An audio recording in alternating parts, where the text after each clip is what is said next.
About pulmonary physiology. So the first two parts really we've covered primarily um, respiratory anatomy and the different structures of our way and how air is moving ultimately from our nose and our mouth down to our lungs. Now we'll look at really how do we breathe and what's going on with our lungs and these different pressures that allow us to increase the size of our thoracic cavity, to increase the size of our lungs, to allow air to enter.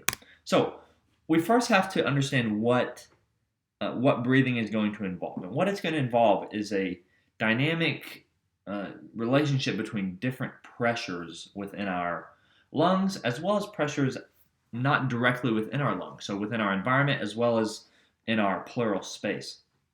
So the pressure within our lung or within our alveoli, this is our intrapulmonary pressure, so inside the lung, or sometimes it's called the intraalveolar pressure, so in the alveoli. The idea is that it's within the lung. Now, outside of our lung, we have our atmospheric pressure, which is just the general pressure within our atmosphere, and at sea level, it's 760 millimeters of mercury. Okay. Our intrapleural pressure will be the pressure within that pleural space. So between our visceral and our parietal pleura, that's the intrapleural.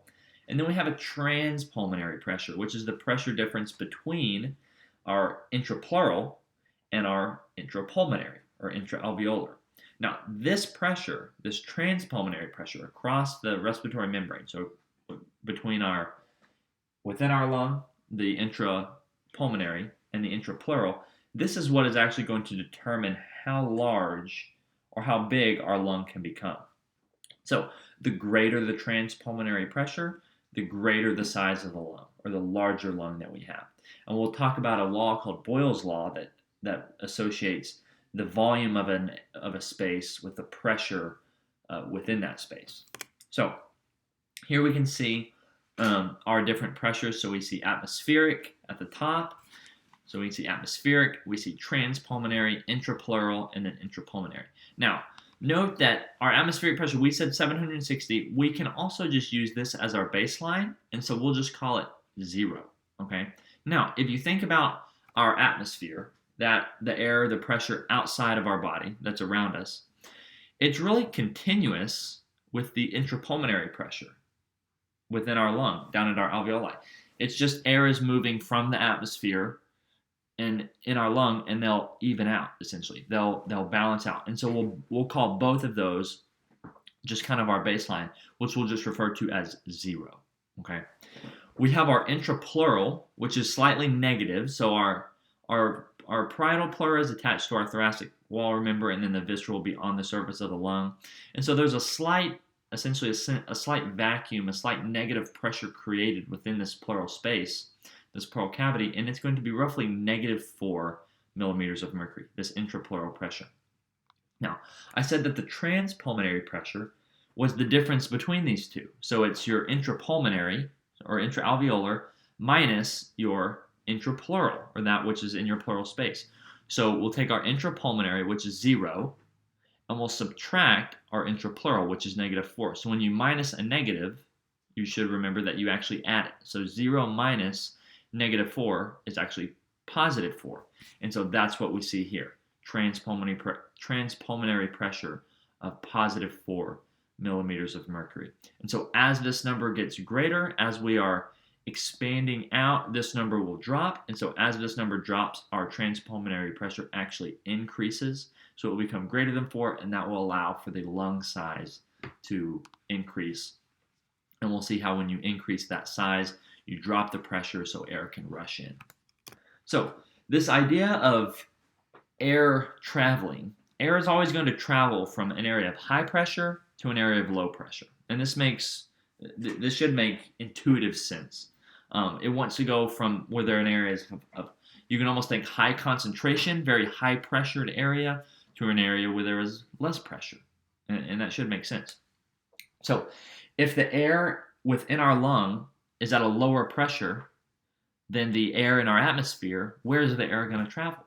Well, hopefully you're thinking it's going to travel into the lung because it's a lower pressure within our lung.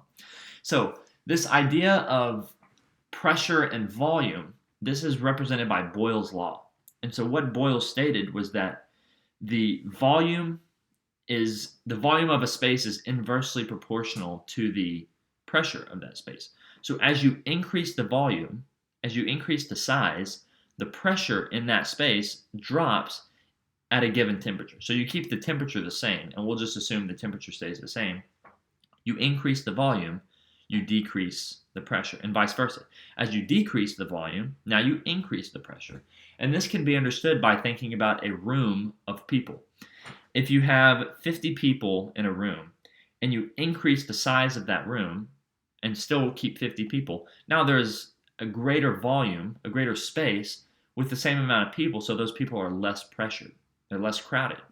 If you think about those same 50 people and now you decrease the size of the room to half of what it originally was, now that volume has decreased, so the pressure and how crowded the people are inside is now going to increase. So this is basically what's happening with our lung size and the pressure of air within that lung as the lung is changing sizes. So when our intrapleural pressure is negative relative to our intrapulmonary pressure, this negative intrapleural pressure will allow our lungs to enlarge, and then when it enlarges, it decreases the pressure there, and that allows air to rush in from the atmosphere. So this is just a graphical representation of what's happening. So we start here at some given pressure, and these units are arbitrary. It doesn't matter what they are. As we start at some lower pressure, our volume is really high. As we increase the size of the pressure, our volume decreases, or you can really associate it with the volume. So at a given volume, a really high volume, we're at a very low pressure. As you decrease the volume way down here, now the pressure is really, really great within that decreased volume. So this is what Boyle's law is referring to. So inspiration. Now we can relate this law and we can relate these pressures to us actually breathing. So ventilation in general is inhalation and exhalation. So we'll talk about inhalation, so inspiring and bringing air into the lungs. This is due in part due to the diaphragm. So the diaphragm is the primary muscle involved in breathing. In a relaxed state, it is dome shaped. It is somewhat domed, and whenever it contracts, it flattens out. This flattening increases the size or increases the volume of the thoracic cavity. So what we just learned, if we're going to increase the size of the thoracic cavity, what's going to happen to the volume there? Well, the volume is going to decrease.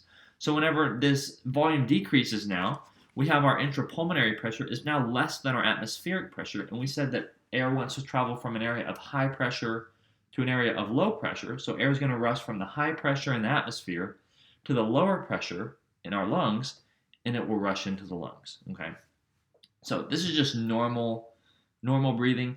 We can have something called forced inspiration, where we're really trying to bring in an additional amount of air, and we can use things called accessory muscles of breathing. So some of our neck muscles, our abdominal muscles, sometimes our external intercostals can be included in accessory muscles of breathing.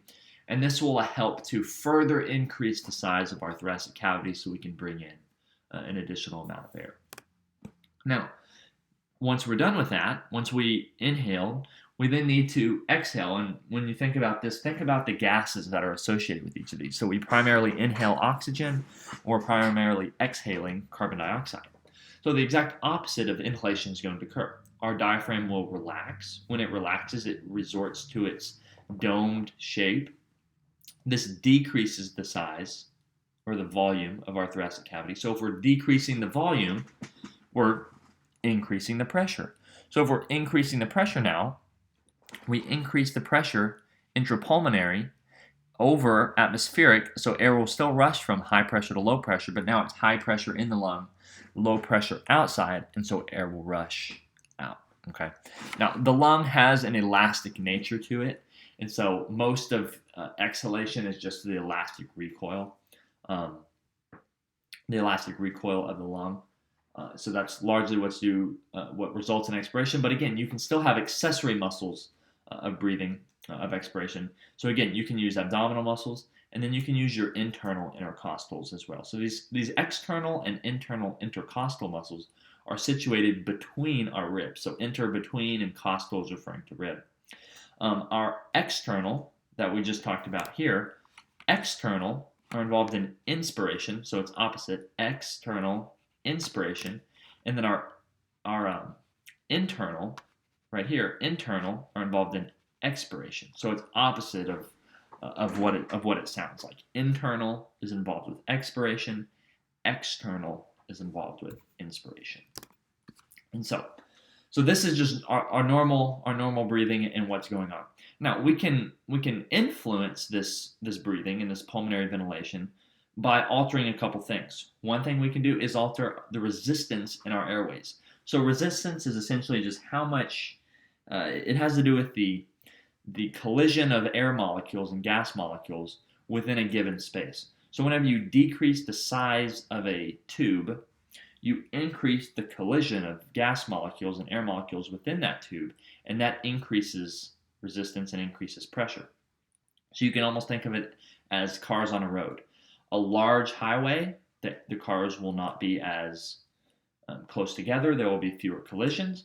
Whereas if you take the same amount of cars and now you decrease the size of the highway all of a sudden, you go from 5 now down to 2 or 3 lanes, there's a lot more resistance between the cars. Same thing happening in our airways. Our smaller airways, where we have a given amount of air, there will be more collision of air molecules, and so this results in more turbulent flow and an increased air resistance. So this goes against gas flow. Okay, so this is one thing. We can alter airway resistance. We can also alter the surface tension, so we can either increase it or decrease it. And we talked about this with our type 2 pneumocytes. So if you have functioning type 2 pneumocytes, you have surfactant production, and this is that phospholipid compound that we talked about that reduces surface tension. Now, we said that premature infants and newborns lack the surfactant production either through immature, underdeveloped, or non-existent type 2 pneumocytes. And so when you lack those, you lack the surfactant, so you increase the surface tension, so you can get something we call IRDS, or infant respiratory distress syndrome. So we said that you could also give these infants an injection of a corticosteroid that will stimulate the production of this surfactant. And then we can also have just compliance. So in a general term, compliance is just the ability of something to accommodate something else. If somebody's compliant with what you want, they're willing to do that with no problem. So compliance of our lung and compliance of our thoracic cavity and our thoracic wall has to do with the ability for it to increase in size and accommodate the increased size of our lung. So as our lung expands, it has to be able to, or let me rephrase. I'm trying to think of how I want to phrase this. So increasing the size of the lung is dependent on increasing the size of the thoracic cavity. If you keep the thoracic cavity the same size, your lung really can't get much bigger. Hopefully that makes sense.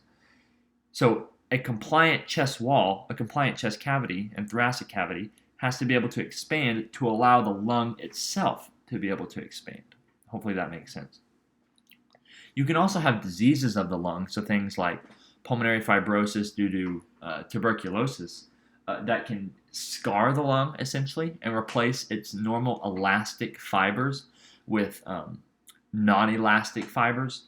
So you can get something called fibrosis of the lung, and this decreases lung compliance and lung elasticity. So if you decrease the elasticity, it's not able to expand as large, so you're not going to get as efficient ventilation as you normally would.